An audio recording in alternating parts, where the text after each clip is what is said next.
अस्सलाम वालेकुम students, myself Mauzman वे जॉइंट डॉक्टर ऑफ फार्मेसी। तो स्टूडेंट्स, आज हमने डिस्कस करना है ग्लैंड्स का। आज हम इसकी जनरल डिस्क्रिप्शन जो है उसके बारे में हम स्टडी करेंगे। देन वन बाय वन एक एक ग्लैंड करके मैं आपको इसका डिटेल में भी समझाऊंगी।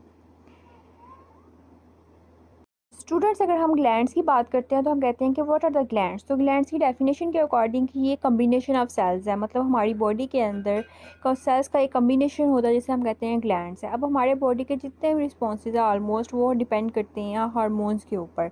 हार्मोन्स हमारी बॉडी के लिए बहुत इंपॉर्टेंट है, यानी कि वाइटल रोल प्ले करते हैं। अगर हम उन हार्मोन्स की बात करें कि ये कैसे बनते हैं, कहाँ से रिलीज़ होते हैं, तो हम कहते हैं ये भी ग्लैंड से ही रिलीज़ होते हैं। इसी तरह हमारी कैविटीज़ के इनसाइड में जो फ्लूइड्स होते हैं उनकी सिक्रीशंस एक्स्ट्रा ये सब कुछ भी ग्लैंड्स के ऊपर डिपेंड करते हैं। तो इसलिए हम कहते हैं कि जो ग्लैंड्स हैं they play a vital role to play in our body. तो अब हमारे ग्लैंड्स जो हैं ये दो तरह के हैं, एक है एंडोक्राइन ग्लैंड और एक है एक्सोक्राइन ग्लैंड। जो एंडोक्राइन ग्लैंड है ना, इसने क्या रिलीज़ करना है, इसके सब्सटेंसेस जो रिलीज़ होते हैं उसका नाम है हार्मोन्स। हार्मोन्स ये डायरेक्टली हमारे ब्लड के अंदर रिलीज़ करता है। स्टूडेंट्स, हार्मोन्स हमारे बॉडी के अंदर अगर बात करते हैं ना, डेफिनेशन अगर हार्मोन्स की क्या है तो हम कहते हैं these are the chemical messengers. यानी कि इनका काम है कि इन्होंने टारगेट जो हमने हमारे एक ग्लैंड से रिलीज़ होते हैं और जिधर टारगेट होता है ना, टारगेट साइट, उधर तक ये जाते हैं और जाकर अपना फंक्शन परफॉर्म करते हैं। इसलिए ये बहुत इंपॉर्टेंट है हमारी बॉडी में। हार्मोन्स हमारी रिस्पॉन्सेज जितने भी हैं ऑलमोस्ट हार्मोन्स के ऊपर डिपेंड करते हैं। सेम अगर हम बात करते हैं एक्सोक्राइन ग्लैंड की, तो हम कहते हैं ये it is a second gland of our body, it is exocrine gland classification के लिहाज से। तो ये कहते हैं कि ये जो है ना, ये कैविटीज़ के अंदर अपने सब्सटेंसेस को रिलीज़ करते हैं, मतलब डक्ट्स के अंदर रिलीज़ करते हैं। ये डक्टेड ग्लैंड्स इन्हें भी हम कहते हैं कि इनकी जो सिक्रीशन सिक्रीट होती है ना वो एक डक्ट के अंदर होती हैं। देन वो कैविटीज़ ये डिफरेंट जो जगह है बॉडी की उधर वो जाना होता है। तो स्टूडेंट, जो ये था एंडोक्राइन और एक्सोक्राइन ग्लैंड का डिफरेंस। तो हम अपना नेक्स्ट जो स्टार्ट, सबसे पहले हम एंडोक्राइन ग्लैंड को डिस्कस करेंगे और फिर एक्सोक्राइन ग्लैंड को। Student, this is just general discussion, एक एक ग्लैंड को हम डिटेल में इंशाल्लाह जो है वो पढ़ेंगे। ओके स्टूडेंट, स्टार्ट करते हैं हम एंडोक्राइन ग्लैंड से, इसको डिस्कस करते हैं कि करके। स्टूडेंट्स, ये एंडोक्राइन ग्लैंड्स और उनकी लोकेशन जो हैं वो आप देख सकते हो। एंडोक्राइन ग्लैंड्स जो है इन्हें हम कहते हैं डकलेट्स ग्लैंड्स, क्योंकि उन्होंने डायरेक्टली जो है वो हार्मोन सिक्रीट करने होते हैं ब्लड स्ट्रीम में, यानी कि ब्लड के अंदर। और ये जो है स्टार्ट ग्लैंड्स से लेके ये टारगेट साइट के ऊपर जाएंगे और जाके अपना फंक्शन परफॉर्म करेंगे। और इसके अंदर हम लोग डिस्कस करते हैं ऑलमोस्ट 8 एंडोक्राइन ग्लैंड्स हैं जिनको हमने डिस्कस करना है। तो बारी बारी हम एक एक करके जो है वो स्टार्ट करते हैं। सबसे पहले है पिट्यूटरी ग्लैंड या and pineal gland. Pituitary gland को हम हाइपोफाइसिस भी कहते हैं। ये यार सबसे छोटा ग्लैंड होता है, 1 सेंटीमीटर डायमीटर इसका होता है, यानी कि पी साइज इसका जो है वो डायमीटर हम देख सकते हैं। आपको मैंने पिक्चर में भी दिखाया है, उस तरह इसका डायमीटर जो है वो होता है। Then students, anterior pituitary gland, middle pituitary gland and posterior pituitary gland, इस तरह हम जो है वो डिवाइड करते हैं पिट्यूटरी ग्लैंड को। जो एंटीरियर पिट्यूटरी ग्लैंड है उसमें से जो हार्मोन्स रिलीज़ होते हैं, somatotropin, thyroid stimulating hormones, follicle stimulating hormones, इस तरह। और जो मिडल होता है उसमें से हमारे जो मेलानिन हार्मोन है वो रिलीज़ होता है। देन पोस्टीरियर की अगर हम बात करते हैं तो वैजोप्रेसिन हार्मोन, एडीएच जो है वो, ऑक्सीटोसिन, ये रिलीज़ होते हैं। स्टूडेंट्स, इनके बॉडी के अंदर डिफरेंट फंक्शंस हैं। अब उनको हम डिटेल में जब हम एक एक हार्मोन करके पढ़ेंगे तो मैं आपको डिटेल स्टडी इनकी बताती जाऊंगी। ओवरऑल अगर मैं आपको बताऊं तो जो एंटीरियर पिट्यूटरी हार्मोन्स हैं रिलीज़ होते हैं, जिसमें हमारा थायराइड जो है वो थायरोक्सिन के लिए होता है, फॉलिकल जो है वो फॉलिकल्स की स्ट्रेंथिंग वगैरह उसके लिए यूज़ होता है। इसी तरह जो सोमेटोट्रोपिन रिलीज़ होता है वो ग्रोथ के लिए होता है, वो बहुत इंपॉर्टेंट होता है चिल्ड्रन की ग्रोथ के लिए। अगर वो ना हो तो ड्वार्फिज्म होने के चांसेस होते हैं। देन जो मिडल पिट्यूटरी ग्लैंड है उसमें से रिलीज़ होता है मेलानिन, जो हार्मोन रिलीज़ होता है वो मेलानिन की प्रोडक्शन के लिए होता है। वो मेलानिन हमारे स्किन कलर के लिए भी होता है। तो ये भी हमारी बॉडी के अंदर बहुत इंपॉर्टेंट होता है क्योंकि रेस से हमें प्रोटेक्ट करता है। इसी तरह पोस्टीरियर पिट्यूटरी ग्लैंड जो है उसमें से जो हार्मोन्स रिलीज़ होते हैं वो, इसके अलावा जो एडीएच है वो आपके, अब उसमें से एडीएच और ऑक्सीटोसिन रिलीज़ होती हैं। जो एडीएच है वो आपके वाटर के लिए, बहुत इंपॉर्टेंट होता है कि जब वाटर की कंसंट्रेशन को मैनेज रखना वो उसका काम होता है, जिसे हम कहते हैं एंटी डायूरेटिक हार्मोन। इसके अलावा जो ऑक्सीटोसिन है, ये जो है ऑक्सीटोसिन बहुत इंपॉर्टेंट है कि ये प्रेगनेंसी में रिलीज़ होता है, और इसके अलावा ये आपकी जो ओवरीज़ हैं उनके लिए बहुत इंपॉर्टेंट होता है। तो स्टूडेंट्स, ये जो हमारा पिट्यूटरी ग्लैंड है, that is very important hormone gland. इसमें से जो हार्मोन्स रिलीज़ होते हैं वो आपकी ग्रोथ, आपकी रिप्रोडक्शन के हिसाब से, आपके प्रोटीन्स, आपके थायरॉक्सिन वगैरह, इन सब के लिए, वाटर रिटेंशन, इस तरह ये सब के लिए एकदम बहुत इंपॉर्टेंट है। देन स्टूडेंट्स आता है थायराइड ग्लैंड। थायराइड ग्लैंड जो है ये आपके जो नेक रीजन है उधर प्रेजेंट होता है। अब इसकी अगर आप शेप देखते हो तो आप कहते हो ये बटरफ्लाई शेप है, यानी कि इसकी 2 लोब्स होती हैं, और वो 2 लोब्स जो आपस में कनेक्ट किस तरह होती हैं, वो इस्टमस के ज़रिए, यानी कि नैरो बैंड कनेक्टिव टिश्यू का होता है, उसके ज़रिए ये 2 लोब्स जो हैं वो आपस में कनेक्टेड होती हैं।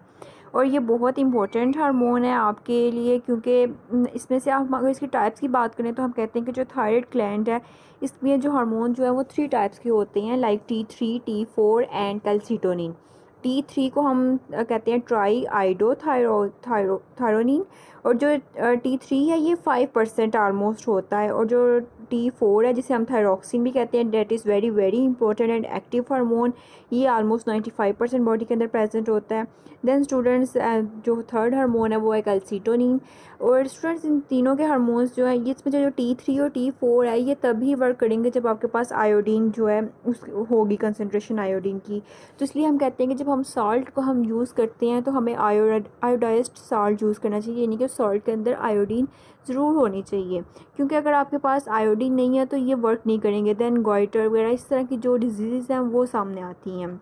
तो अगर ये हार्मोन जो है ये आपकी बॉडी के ग्रोथ के लिए भी बहुत इंपॉर्टेंट है, और आपका स्ट्रेस जो लेवल है उसको मेंटेन रखने के लिए भी बहुत इंपॉर्टेंट होता है। तो इस वजह से इसको हार्मोन का प्रेजेंट होना हमारी बॉडी के लिए, वैसे तो सारे हार्मोन्स ही बॉडी के लिए बहुत इंपॉर्टेंट है, एक एक हार्मोन का बहुत इंपॉर्टेंट रोल होता है बॉडी के अंदर। और जो हमारा थर्ड हार्मोन है कैल्सीटोनिन, वो कैल्शियम की कंसनट्रेशन को मेंटेन रखना, उसमें वो रिलीज़ होता है और इसीलिए वो वर्क करता है।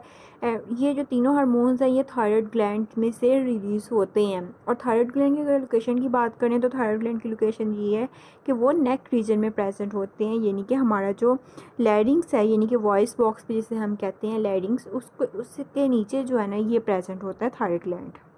देन स्टूडेंट्स आता है पैराथायरॉयड ग्लैंड। पैराथायरॉयड ग्लैंड जो है ये भी एपिथेलियल टिश्यू से ही मिलके बना होता है, और इसके अंदर कनेक्टिव टिश्यू के कैप्सूल्स यानी कनेक्टिव टिश्यूज इसके अंदर प्रेजेंट होता है। अब ये थायरॉयड ग्लैंड के साइड पे ना पैराथायरॉयड ग्लैंड प्रेजेंट होता है, और इसके अंदर से जो हार्मोन रिलीज़ होता है उसे हम कहते हैं पैराथायरॉयड हार्मोन, या फिर पैराथ हार्मोन भी कह सकते हैं। अब इसका काम क्या होता है कि इसने हमारे ब्लड के अंदर कैल्शियम लेवल को मेंटेन रखना होता है। अब जो मैंने पहले बताया था थायराइड ग्लैंड, उसका काम ये था, उसमें से जो हार्मोन रिलीज़ होता था वो था कैल्सीटोनिन। उसका काम ये था कि उसने बोन्स के अंदर हमारे कैल्शियम को मेंटेन करना होता है ना, तो इसका पैराथायराइड का काम ये है कि इसने हमारे ब्लड के अंदर जो है वो हमारा कैल्शियम जो लेवल जो ब्लड के अंदर होता है उसको मेनटेन करने के लिए ये बहुत इंपॉर्टेंट है। एड्रिनल ग्लैंड या फिर सुपररिनल ग्लैंड। एड्रिनल ग्लैंड जो होता है ये ना आपकी ये ग्लैंड जैसे किडनी का पेयर है तो इस तरह इस ग्लैंड का भी पेयर है, मतलब कि 2 किडनीज तो ये 2 ग्लैंड, इस तरह एक पेयर, इस तरह ये प्रेजेंट होता है। जिस तरह किडनी के 2 पोर्शंस होते हैं, इस कॉर्टेक्स और मेडुला, इसी तरह एड्रिनल ग्लैंड के भी पोर्शन के हिसाब से इसके नेम्स हैं, हार्मोन्स जो रिलीज़ होते हैं, यानी कि adrenal cortex and adrenal medulla. अब अगर हम बात करते हैं एड्रिनल कॉर्टेक्स की, तो इसके बारे में ये है कि ये बहुत इंपॉर्टेंट, एसेंशियल टू लाइफ, बहुत इंपॉर्टेंट हार्मोन है। एड्रिनल कॉर्टेक्स के अब रीजन्स हैं जिनमें हम कहते हैं कि जो मिनरल कॉर्टिकॉइड है ये आउटर मोस्ट रीजन होता है एड्रिनल कॉर्टिकॉइड एड्रिनल कॉर्टेक्स का। अब इसमें से जो मिनरल कॉर्टिकॉइड है इसमें से जो हार्मोन रिलीज़ होता है उसे हम कहते हैं एल्डोस्टेरोन। एल्डोस्टेरोन जो है वो बहुत इंपॉर्टेंट हार्मोन है, ये आपकी सोडियम वाटर रिटेंशन करता है, यानी कि बॉडी का अंदर सोडियम आयंस और वाटर बहुत इंपॉर्टेंट जो होते हैं उनके लिए इनकी कंजर्व करना, उनको डिटेंशन करना, उनको सेव करना बॉडी के लिए, ये इसका काम होता है। अब जो दूसरा रीजन ग्लूकोकॉर्टिकाइड है, इसमें से जो हार्मोन रिलीज़ होता है वो उसको कहते हैं कॉर्टिसोल। कॉर्टिसोल हार्मोन का काम ये है कि इसने आपका ब्लड का ग्लूकोज लेवल इंक्रीज़ करना है, यानी कि जो हम कहते हैं ना शुगर लेवल, वो इसने इंक्रीज़ करना होता है। और जो ग्लूकोकॉर्टिकॉइड है ये मिडल रीजन, जो हमारा एड्रिनल कॉर्टेक्स है उसके मिडल रीजन से ये रिलीज़ होता है, ये रिलीज़ करवाता है हार्मोन को जिसे हम कहते हैं कॉर्टिसोल। एड्रिनल मेड्यूला से जो हार्मोन्स रिलीज़ होते हैं उन्हें हम कहते हैं एपिनेफ्रिन और नॉरएपिनेफ्रिन। स्टूडेंट्स, इन्हें हम स्ट्रेस हार्मोन्स भी कहते हैं कि ये स्ट्रेसफुल कंडीशंस जो है उसमें रिलीज़ होते हैं।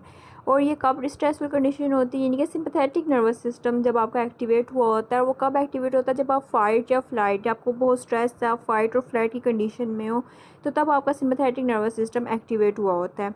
अब इसमें क्या होता है कि हमने पढ़ा था ना, ऑटोनॉमिक नर्वस सिस्टम में दो सिस्टम्स थे, सिंपैथेटिक एंड पैरासिम्पैथेटिक। सिंपैथेटिक को हम कहते हैं फाइट और फ्लाइट, यानी कि ऐसा सिस्टम जिसमें या तो आप भाग जाओ या फिर आप लड़ लो। तो इस कंडीशन में आपकी हार्ट बीट तेज़ हो जाती है, आपकी डाइजेशन इंक्रीज़ हो डाइजेशन आपकी इनहिबिट हो जाती है, यानी ख़त्म, आपकी भूख ख़त्म हो जाती है, आपका हार्ट बीट तेज़ हो जाती है और जो आपकी प्यूपिल है वो डायलेट कर जाती है। तो ऐसी कंडीशंस में आपको रिस्पॉन्स जो होता है, यानी कि आप एक एकदम डर खौफ की कंडीशन में आ जाते हो, तो इसको हम कहते हैं सिंपैथेटिक और फाइट और फ्लाइट सिस्टम। जो पैरासिम्पैथेटिक था उसका मैंने आपको बताया था कि वो रिलैक्सेशन फेज होती है, इसमें आपका सब कुछ नॉर्मल हो जाता है। तो अब जो स्ट्रेसफुल कंडीशन सिंपैथेटिक होती है उसको डील करने के लिए हमें हार्मोन्स चाहिए जो रिलीज़ होते हैं, उस कंडीशन को डील करने के लिए उन्हें हम कहते हैं एपिनेफ्रिन और नॉरएपिनेफ्रिन। ये हार्मोन्स आपकी जो कंडीशन है उसको, जैसे आपकी स्ट्रेसफुल कंडीशन जो है उसके लिए आपको रिलीज़ होते हैं और उसको हमारी बॉडी के अंदर जो रिस्पॉन्स होता है उसको सिंपैथेटिक रिस्पॉन्स उसको डील करने में बहुत इंपॉर्टेंट है। पेनक्रियास जो है इसे हम कहते हैं आइलेट्स ऑफ लंगरहांस भी कहते हैं। पेनक्रियास ये वाहिद ग्लैंड है जो कि एक्सोक्राइन भी है और एंडोक्राइन भी है, यानी कि एक्सोक्राइन मतलब कि इसका डक्टेड ग्लैंड भी होता है और एंडोक्राइन यानी कि अपने सिक्रीशंस जो हैं अपने हार्मोन्स को ब्लड स्ट्रीम में भी रिलीज़ करता है। अब स्टूडेंट्स, आइलेट्स ऑफ लंगरहांस जिसके हम कहते हैं दो तरह के सेल्स इधर प्रेजेंट होता है जिन्हें हम कहते हैं alpha cell and beta cells. अब जो अल्फ़ा सेल्स हैं वो एक हार्मोन रिलीज़ करते हैं, वहाँ से एक हार्मोन रिलीज़ होगा जिसको हम कहते हैं ग्लूकागोन। ग्लूकागोन आपका शुगर का level, blood sugar level high कर देता है, ब्लड ग्लूकोज लेवल हाई कर देता है, यानी कि वो पेशेंट्स जो डायबिटिक पेशेंट्स होते हैं उनमें क्या होता है, ये ग्लूकागोन बहुत रिलीज़ हो रहा होता है, ज़रूरत से ज़्यादा रिलीज़ होने की वजह से आपकी शुगर लेवल हाई हो जाता है, जैसे हम कहते हैं कि इसे डायबिटीज़ हो गई है या शुगर हो गई है। वैसे शुगर कोई बीमारी नहीं होती, लेकिन असल वर्ड जो है वो डायबिटीज़ है, लेकिन हमारे यहाँ शुगर का वर्ड भी यूज़ किया जाता है। देन स्टूडेंट, जो बीटा सेल्स होते हैं जिन्हें हम कहते हैं कि ये इंसुलिन रिलीज़ करते हैं। अब इंसुलिन का काम क्या होता है कि ये ग्लूकोज की जो कंसंट्रेशन होती है उसको बैलेंस करती है। कैसे? इसने ना मतलब हाई ग्लूकोज लेवल है ना उसको अब लो करना होता है।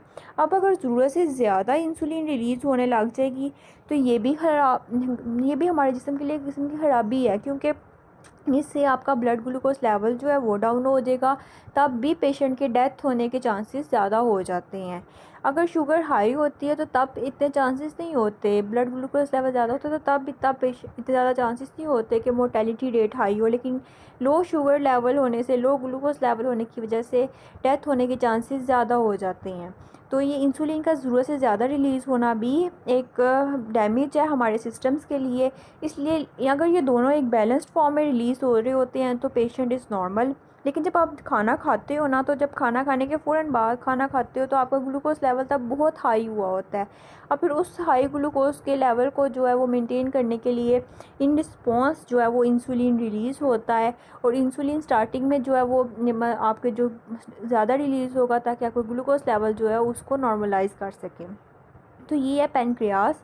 इसे हम कहते हैं कि ये एक्सोक्राइन और एंडोक्राइन दोनों किस्म का ग्लैंड है, यानी कि ये वाहिद ग्लैंड, ये एक्सेप्शन है, ये याद रखिएगा, एक्सेप्शन है कि हमारी बॉडी में ऐसा कौन सा ग्लैंड है जो कि एक्सोक्राइन रोल भी प्ले करता है और एंडोक्राइन भी।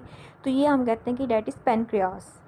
गोनेट्स जो है ये प्राइमरी प्रोडक्टिव ऑर्गन्स हैं जो कि मेल के अंदर लैदा और फीमेल के अंदर लैदा होते हैं। अब जो मेल रिप्रोडक्टिव ऑर्गन्स हैं उनमें से टेस्टिस उसको हम कहते हैं जो हार्मोन रिलीज़ करती हैं, टेस्टिस उसे हम कहते हैं टेस्टोस्टेरोन। ये टेस्टिस जो हार्मोन रिलीज़ करेंगी, इसका काम टेस्टोस्टेरोन, इसका काम ये होता है कि इसने स्पर्म्स की प्रोडक्शन करनी होती है जो कि मेल रिप्रोडक्टिव ऑर्गन से रिलीज़ होती हैं, और इनका काम ये होता है कि स्पर्म्स जो है उनको प्रोड्यूस करना। जो फीमेल में होती हैं उन्हें हम कहते हैं ओवरीज।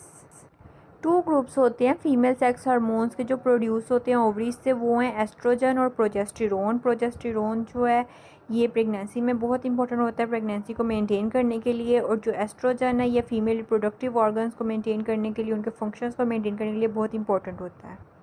देन हम डिस्कस करते हैं एक्सोक्राइन ग्लैंड्स को, बारी बारी इनके बारे में डिस्कस करते हैं।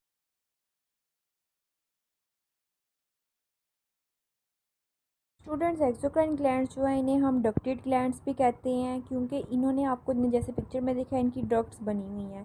तो इन्होंने क्या करना है, इन्होंने अपना जो सब्सटेंसेस रिलीज़ करनी है वो डक्ट में रिलीज़ करनी है, यानी कि ये जो भी सिक्रीशंस हैं या जो कुछ भी इनके अंदर से रिलीज़ होता है वो डक्ट में रिलीज़ होता है और देन डक्ट से वो बॉडी के अंदर जाता है। तो इस वजह से हम कहते हैं कि जो एक्सोक्राइन ग्लैंड्स हैं इन्हें हम डक्टेड ग्लैंड्स भी कहते हैं, और जो एंडोक्राइन थे उनको हम डक्टलेट्स ग्लैंड्स जो हैं वो भी कहते होते थे।